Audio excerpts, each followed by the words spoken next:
Здравейте и добре дошли в канала Chilling Folklore. Тук ще откриете мрачни истории, стари легенди и необясними явления, които ще ви накарат да погледнете с други очи на света около вас. Ако се интересувате от призраци, сенки и странни събития, попаднали сте на правилното място.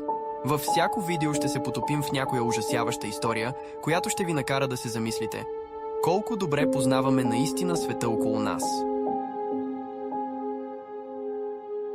Беше просто поредната петъчна вечер. Родителите ми излязоха на вечеря, оставяйки ме сам за първи път. На 13 години се чувствах добре, заобиколен от снаксове и трептящата светлина на телевизора. Но с времето студът се прокрадна в мен. Сенките танцуваха въглите на стаята, а вятърът шепнеше през дърветата навън. Изведнъж телевизорът мигна и екранът за момент потъна в мрак. Хванах телефона си, намирайки утеха в неговия блясък. Тогава с погледа си забелязах фигура извън прозореца. Замръзнах, сърцето ми биеше бързо, докато сенките се приближаваха. Вятърът виеше и тряскаше прозореца, когато изведнъж дойде силен удар по вратата.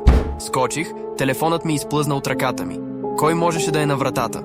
Прокраднах се към нея, страхът стягаше гърдите ми. Още един удар, по-настойчив.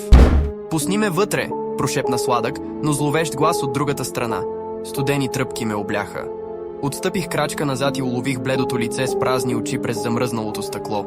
Без да мисля, се втурнах към кухнята и блъснах задната врата.